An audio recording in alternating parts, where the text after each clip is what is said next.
बिस्मिल्लाहिर्रहमानिर्रहीम, अस्सलाम वालेकुम। मैं हूं वफाक नज़ीर। दुनिया की सबसे बड़ी जमहूरियत तस्वुर किए जाने वाले भारत के आम इंतखाबात में मोदी की बीजेपी बड़ी तादाद में नशिस्तें गंवाने के बावजूद तीसरी बार हुक्मरान जमात बनने का एजाज़ हासिल करने जा रही है। यानी तीसरी बार भी मोदी भारत के वज़ीर आज़म बनने के लिए तैयार हैं। बीजेपी सादा अक्सरियत हासिल करने में तो नाकाम रही है हुकूमत साजी के लिए, लेकिन चूंकि उन्होंने इस इंतखाबात में अलायंस के साथ हिस्सा लिया, एनडीए के नाम से जो उन्होंने बना रखा था, उसके बाद वो इस बात के अहल हो गए हैं कि तीसरी बार वो ये एजाज़ हासिल करने जा रहे हैं कि वो तीसरी बार भारत में गवर्नमेंट बनाएंगे। कांग्रेस की बात की जाए तो कांग्रेस ने 10 साल बाद बेहतरीन कारकर्दगी का मुजाहिरा करते हुए बीजेपी को सरप्राइज किया है और बड़ी तादाद में नशिस्तें जीती हैं। और कांग्रेस जो है, मैं समझता हूं कि बीजेपी के लिए अब दर्द सर बनने जा रही है, डरावना ख्वाब साबित होने जा रही है।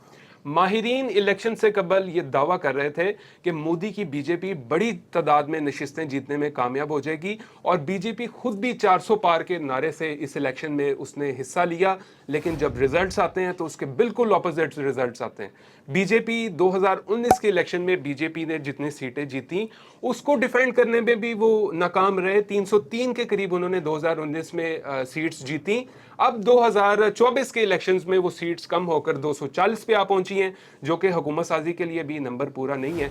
चूंकि अगर उन्होंने अब इत्तेहाद किया हुआ है तो उनकी जो सीट्स की तादाद है वो 240 से बढ़कर 295 पे हो जाएगी, जो हुकूमत साजी के लिए अहल हो चुके हैं इस अलायंस की वजह से।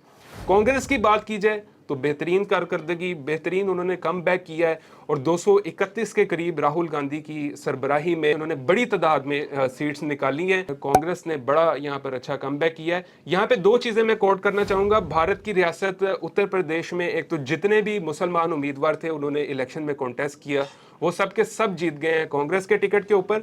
और यहाँ पे एक और बड़ी इंटरेस्टिंग बात आपको बताने की ये है कि अयोध्या में जहाँ पे मोदी ने बाबरी मस्जिद को शहीद करवाकर वहाँ पर राम मंदिर की तामीर करवाई, वहाँ पे भी बीजेपी के उम्मीदवार को बड़ी इबरतनाक शिकस्त का सामना करना पड़ा है। लोगों ने बड़ी तादाद में उनको मुस्तरद किया और बड़ी लीड से वहाँ पे जो दूसरे उम्मीदवार हैं वो वहाँ पर कामयाबी हासिल करने में कामयाब रहे। तो ये थी वो भारत के इलेक्शंस के ऊपर अभी तक की अपडेट।